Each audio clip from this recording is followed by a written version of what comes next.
The damaged spacecraft drifted silently at the edge of Earth's solar system. Its hull showed scars from asteroid impacts and radiation burns. The ship's design was unlike anything humans had built, smooth curves and strange symbols etched into a material that seemed to absorb light rather than reflect it. Dr. Hannah Park studied the readings on her survey ship's main screen. The small research vessel, Horizon, had been mapping the outer reaches of the Oort cloud when their sensors detected the anomaly. "What do you think, Ta?" she asked her assistant, who stood beside her with furrowed brows. Ta Kim adjusted his glasses and pointed to a fluctuating energy signature. "It's powered down to minimal life support. The design is definitely non-human. I've never seen anything like it in the databases." Hannah's heart raced. Humanity had theorized about alien life for centuries, but had yet to make definitive contact. Could this be the moment? "Earth Command, this is Dr. Park on the Horizon." She called through the communication system. "We've detected what appears to be a non-human vessel near coordinates 47 to 9215, requesting permission to approach and investigate." The response took 8 minutes to reach them from Earth. "Permission granted, Dr. Park. Approach with extreme caution. Deploy remote probes first.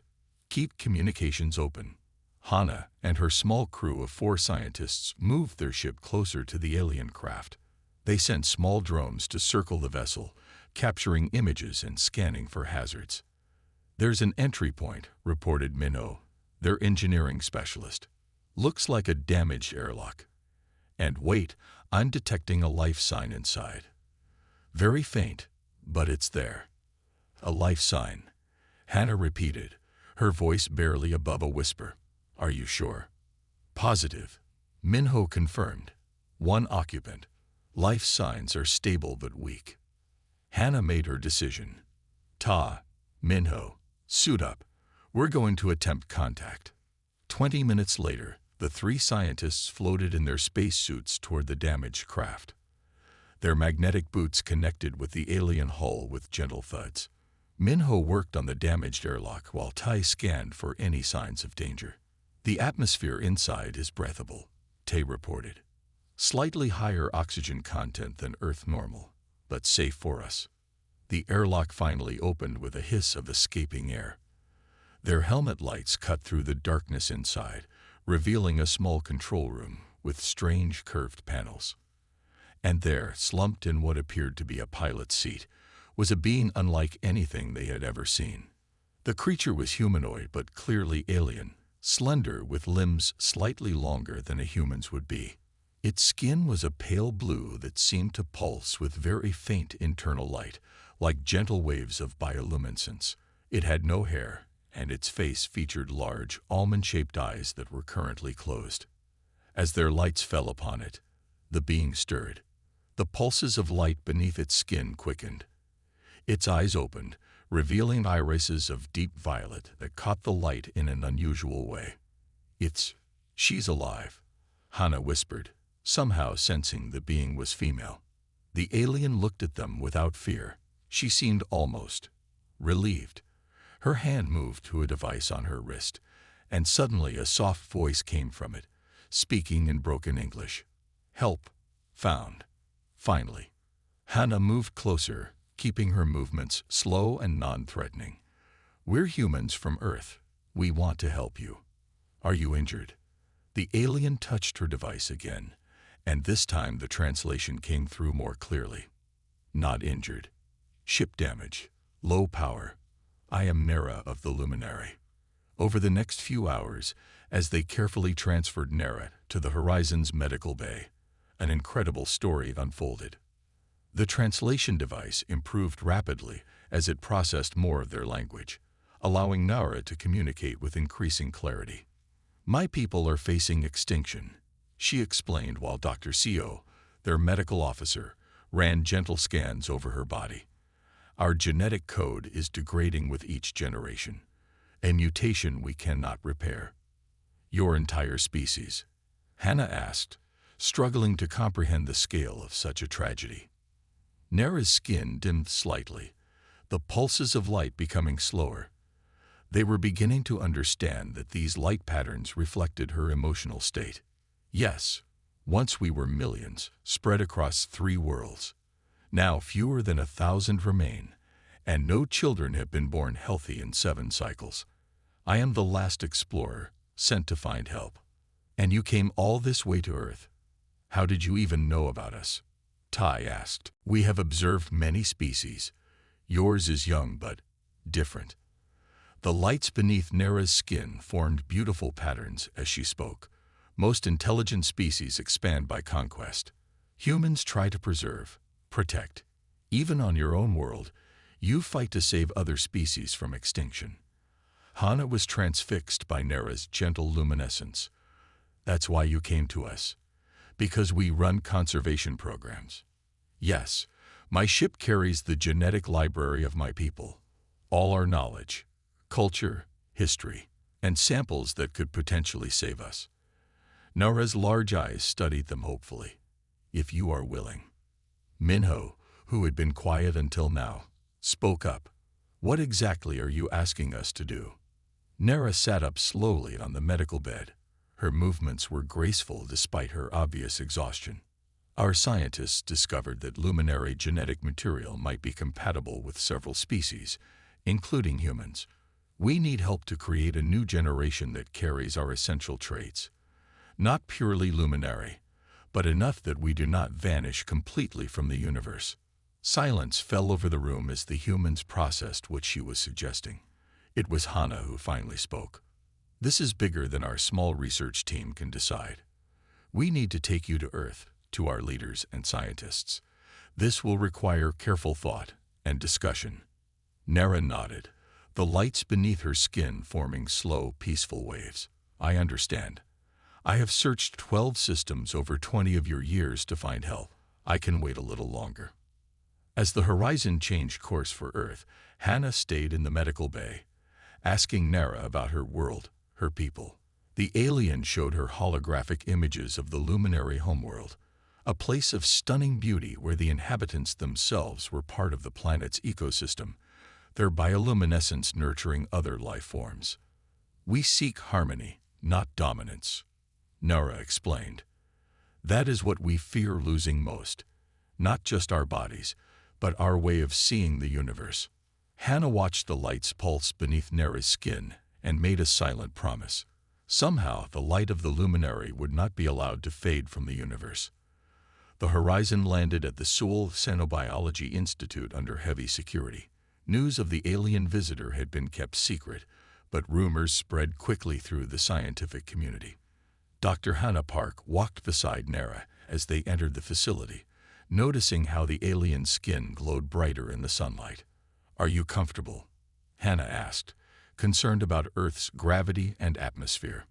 Yes, Nera replied, her translation device now working smoothly. Your world is heavier than mine, but I can adapt. Her large violet eyes took in everything with obvious curiosity. Director Jun waited for them in the main conference room. He was a tall, stern man with silver hair and a reputation for scientific brilliance.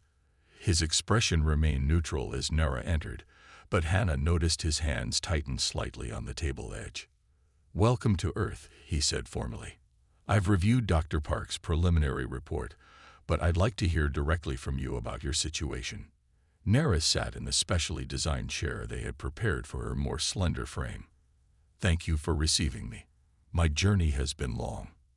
For the next hour, Nera explained the luminary's plight in greater detail. 3 generations ago, a mutation had appeared in their genetic code.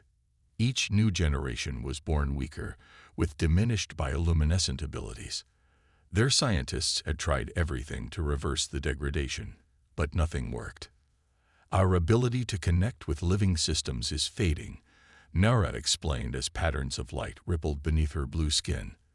Without it, we cannot fulfill our ecological purpose. The planets we tend are beginning to suffer. Dr. Kim, the Institute's lead geneticist, had been studying the biological samples Nera had brought. He entered the conference room with a tablet in hand, his face showing barely contained excitement. Director, I've completed the preliminary analysis, he said. It's remarkable. Luminary genetic material shows surprising compatibility with human DNA. Their bioluminescent properties are encoded in a way that could potentially be preserved through carefully designed hybrid embryos. Director June frowned.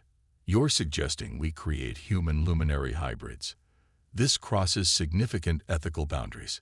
I understand your concern, Nera said softly. My people debated this path for many years. We would not suggest it if we saw any other way. Hannah spoke up.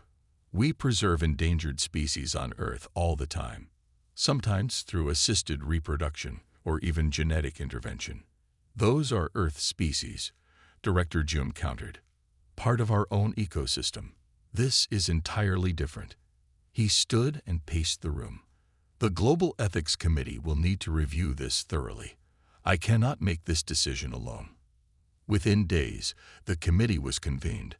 25 experts in biology, ethics, law, and religion gathered to debate what some were calling the most important decision in human history.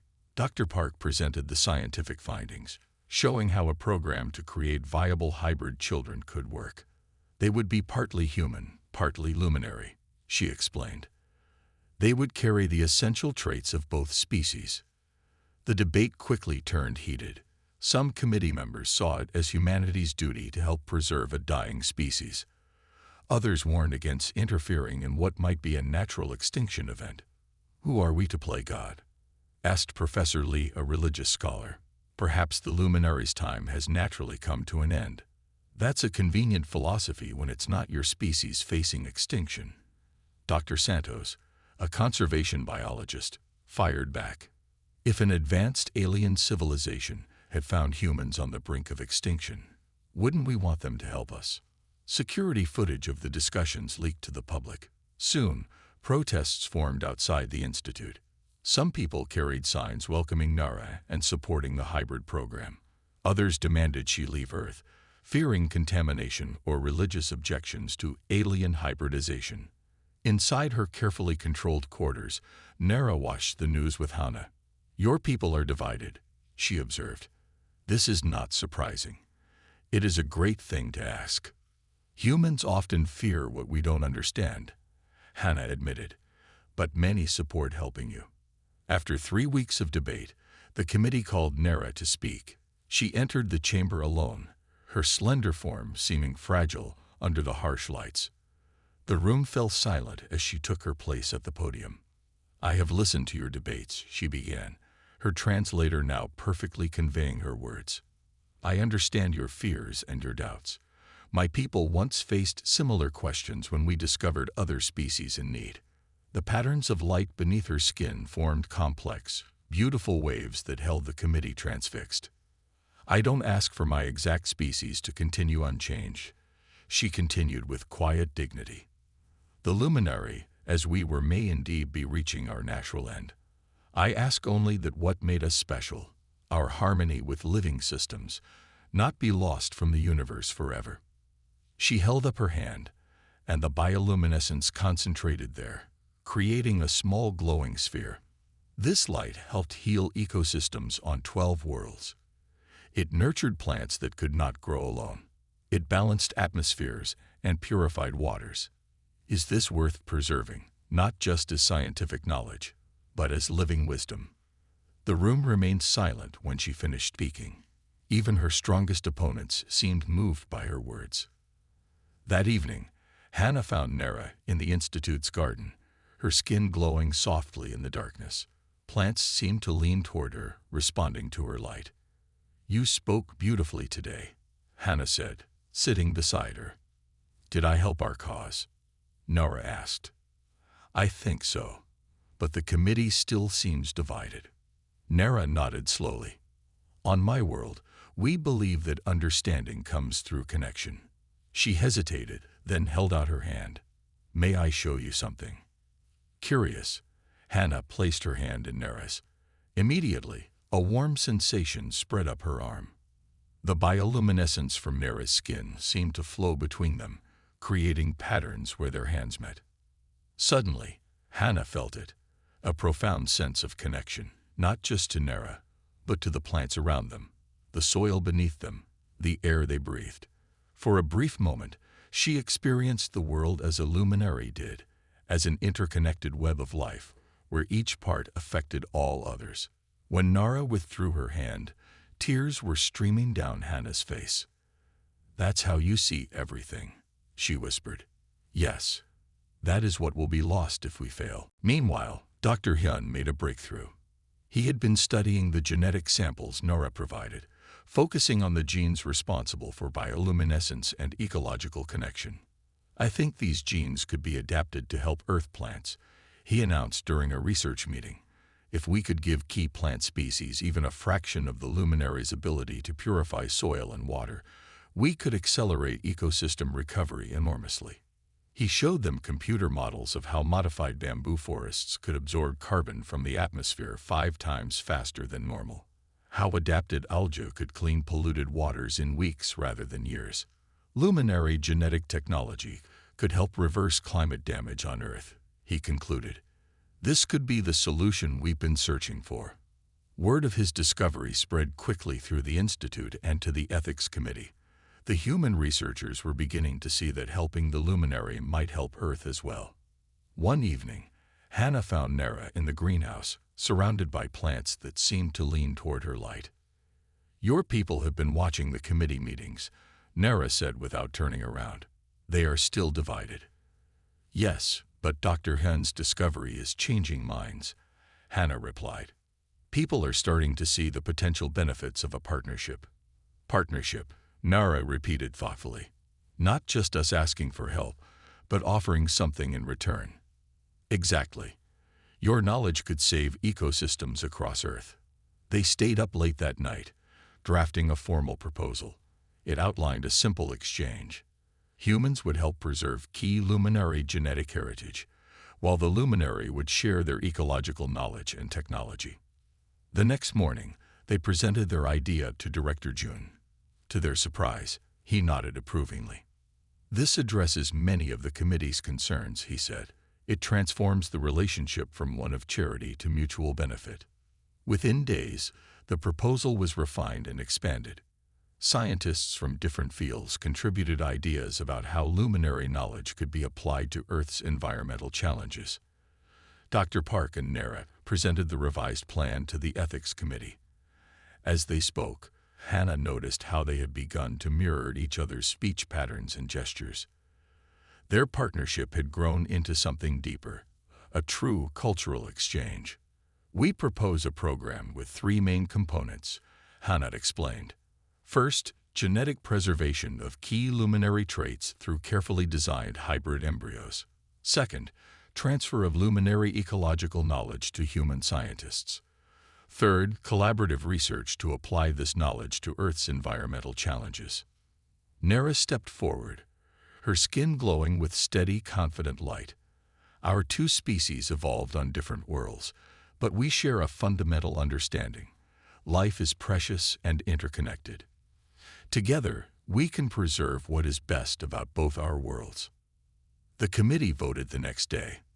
The agreement passed by a narrow margin and was quickly named the Luminary Legacy Project. That night, Hannah found Nara looking up at the stars from the Institute's roof garden. "Your people have agreed to help mine," Nara said softly. "I never truly believed this day would come." "It's just the beginning," Hannah replied. "We have so much to learn from each other." As they stood together under Earth's night sky, the plants in the garden seemed to reach toward Nara's gentle light, as if welcoming a new dawn. The Luminary Legacy Project moved forward under intense scrutiny.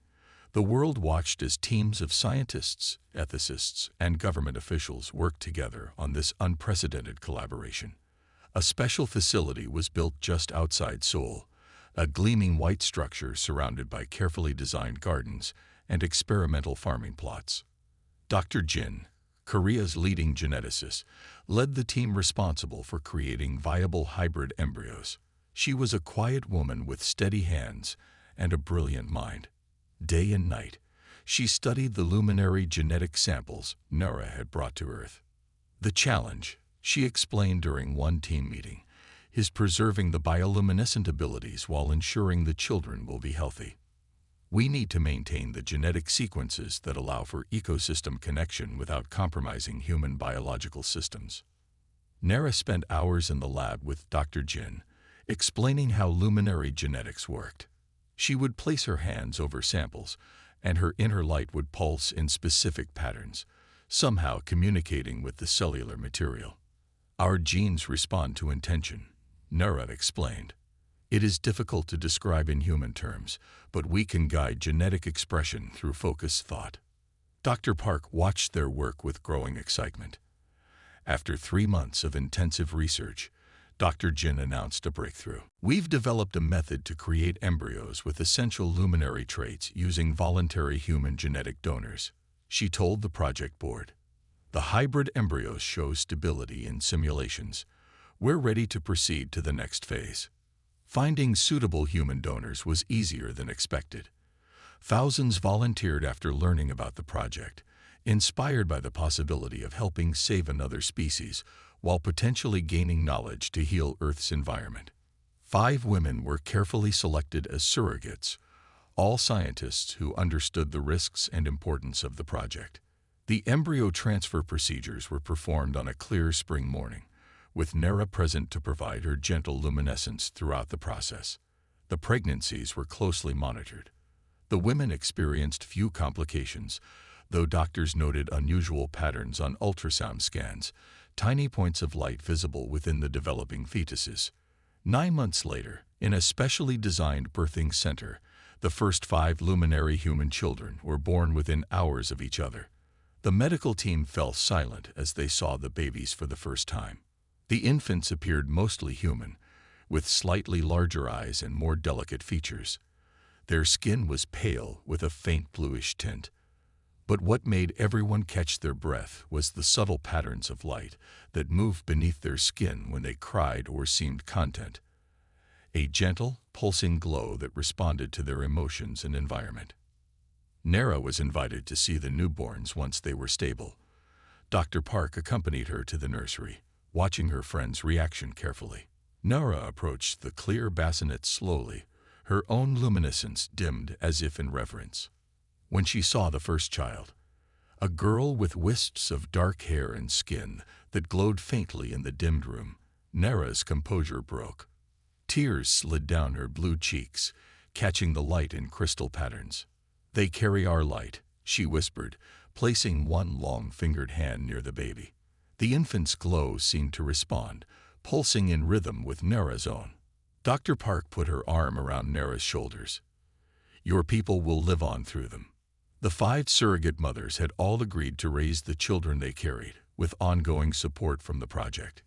Each family was provided with a specially designed home where lighting, temperature, and plant life were optimized for the children's unique biology. As the babies grew, scientists observed their development with fascination.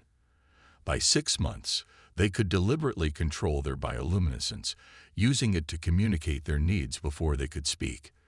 By 1 year, they showed remarkable connections to plant life, causing flowers to bloom simply by touching them. Nara devoted herself to the children. Though not biologically their parent, she became essential to their development, teaching them about their luminary heritage. She created beautiful stories about the luminary homeworld, singing songs whose melodies were complemented by specific light patterns. Dr. Park often visited the main habitat where 3 of the families lived. She watched Nara sitting with the children in the central garden, showing them how to use their light to help struggling plants. Like this, Nara would demonstrate, her blue hands glowing as she touched a wilting fern. "Feel what it needs, then offer, never force." The children would mimic her, their small hands producing weaker but similar patterns of light. The plants responded to them just as they did to Nara, though not as dramatically. One day, when the oldest children were nearly 2, Dr. Park found Nara watching them from a distance. The 5 toddlers were playing in a specially designed pool, their skin glowing in underwater patterns that created beautiful reflections on the ceiling. "They're thriving," Hannah said, joining her friend. "Yes," Nora agreed. "Better than we hoped. You seem troubled today." Nara was quiet for a moment, her inner light forming slow, thoughtful patterns. "I received news from my homeworld yesterday. Our numbers have fallen below 500. No healthy births have been reported in over a year." Hannah took her hand. "I'm so sorry." "It is why this project matters even more now," Nera said. "These children may soon be all that remains of my people's gift." Later that week, the project board met to review progress and plan the next phase.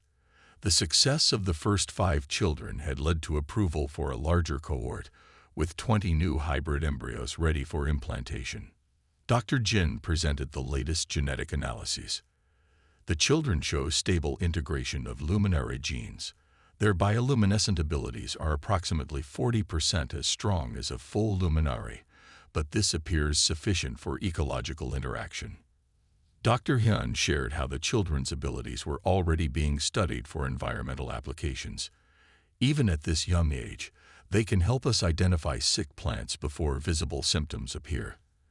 As they grow, their abilities will likely strengthen." After the meeting, Hannah found Nera in the habitat's observation room, watching the children through a window as human parents read them bedtime stories. "They are not exactly luminary," Nera told Dr. Park, her voice tinged with both sadness and hope. "But they will carry forward what made us special." "Is that enough?" Hannah asked gently. Nera's skin glowed with a warm, peaceful light. "When my ship left home, I hoped to find a way to save my species exactly as we were. Now I understand that life always changes. What matters is that our gift to the universe, our connection to living systems, will continue through these children." One of the little girls spotted Nera through the window and raised her hand in greeting, her palm glowing with a bright, happy light. Nera returned the gesture, their lights pulsing in matching patterns across the distance. "They are becoming something new," Nera said. "Neither fully human nor fully luminary, but perhaps something better than either alone." As the project moved forward, the science team began preparations for the next phase, teaching the children how to use their abilities to help restore damaged ecosystems. Earth would be their testing ground, but someday these children might help bring life to worlds beyond. 20 years passed in what seemed like the blink of an eye. Dr. Hannah Park's hair had turned silver, though she remained active as the senior director of the Luminary Legacy Project. The project had expanded beyond its humble beginnings at the Seoul Institute to become a global initiative with centers on 3 continents.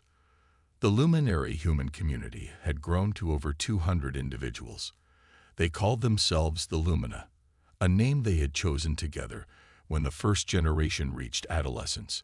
They ranged in age from infants to young adults, each born with the distinctive luminescent skin that connected them to their luminary heritage. Mina, one of the original 5 children, had become a leader among the Lumina. At 20, she stood tall and graceful, her skin glowing with patterns more complex and controlled than any of the younger generations. She had her human mother's dark eyes and determined nature, combined with a profound connection to living systems inherited from her luminary genes.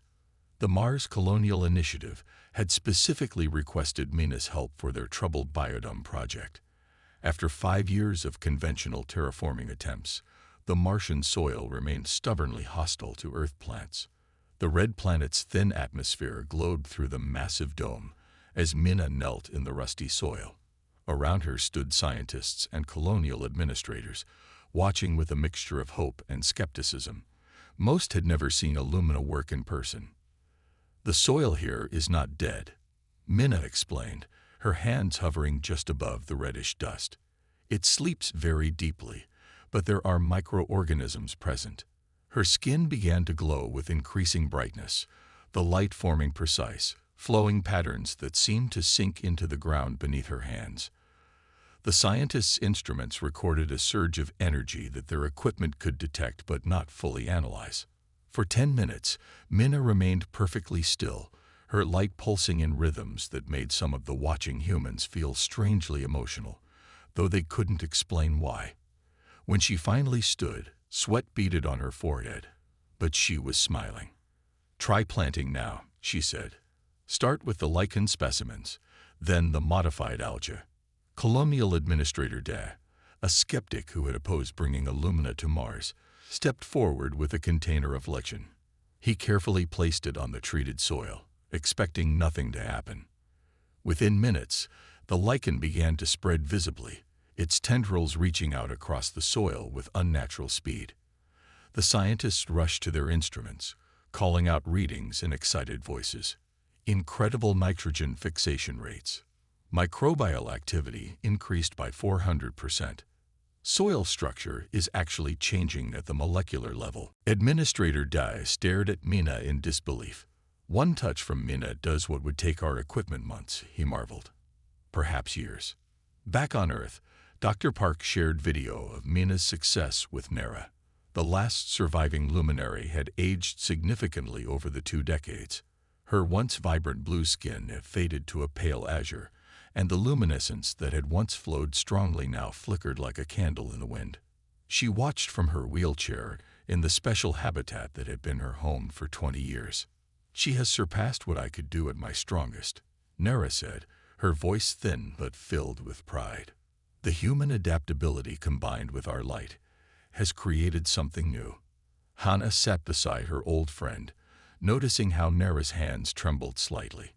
According to their medical team, Nera had perhaps a year left. The genetic degradation that had doomed her species continued its work, despite all their efforts to slow it. "The Mars project is just the beginning," Hannah told her. "The United Nations Space Agency has requested Lumina assistance for 3 more colony projects. Your children will help humanity reach the stars." Around them, the habitat bustled with activity. Young Lumina trained with human scientists, learning to combine their innate abilities with scientific knowledge. In one corner, a teenage boy helped heal a stand of bamboo suffering from a fungal infection. In another, 3 young girls worked together to purify a tank of polluted water, their combined light creating patterns that broke down toxins at the molecular level. "My people believe that all life is connected," Nera told Dr. Park, her once bright luminescence now fading with age. "In saving what made us special, humans proved that connection exists even between stars." Dr. Park squeezed Nera's hand. "We'll ensure your light never fades from the universe." 6 months later, the first interstellar mission with Lumina crew members departed Earth orbit. Their destination was Proxima Centauri, the nearest potentially habitable exoplanet. Among the specialized crew were 6 Lumina, including Nina, who would help establish the first ecosystems on an alien world. Nera did not live to see their departure. She passed peacefully in her sleep 3 weeks before the launch, her body finally surrendering to the genetic flaws that had doomed her species. Her funeral was attended by every Lumina on Earth, their combined light creating a dome of luminescence visible for miles. In accordance with her wishes, Nera's genetic material was preserved, and her body was planted in the center of a special memorial garden. Within weeks, plants of extraordinary vigor grew from the soil where she rested, their flowers displaying unusual patterns that faintly glowed at night. Dr. Park continued her work with the Luminary Legacy Project into her 80s. She lived long enough to receive the first transmissions from Proxima Centauri, showing images of Lumina working to establish Earth plants in alien soil. The pictures showed Mina standing on a rocky plain beneath an orange sky, her luminescence connecting with strange microbial mats that covered the planet's surface. "They're responding to her light," the mission commander reported. "We've achieved in 2 days what we projected would take 5 years." On her deathbed, Hannah was visited by dozens of Lumina who had come to say goodbye to the woman who had helped bring their community into existence. Mina, now returned from Proxima Centauri, and in her 40s, sat closest to her bed. "We've received approval for the next phase," Mina told her.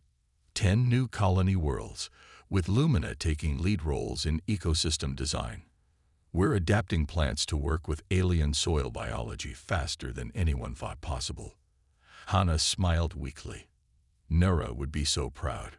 "We still tell their stories to our children," Mina said, her skin glowing with warm, affectionate patterns. How she crossed the stars to find humans who would help save her people's gift. As Dr. Park's eyes closed for the final time, the Lumina in the room joined hands.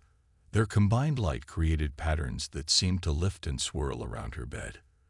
A farewell ceremony from a tradition that bridged two worlds. The Lumina continued to grow as a community, finding their place between their human and luminary heritages. They became essential to humanity's expansion among the stars, their inherited abilities helping transform barren worlds into habitable ones. Where humans once brought only technology to new planets, they now brought life itself through their partnership with the Lumina. On a dozen worlds circling distant stars, gardens grew with plants that glowed faintly at night, living memorials to a species that had found a way to continue through change rather than fade into extinction. They were living proof that humanity's greatest strength was not conquest, but preservation. And somewhere, on a small blue-green planet circling an average yellow star, in a garden where flowers glowed with their own inner light, the legacy of the luminary continued to illuminate the night.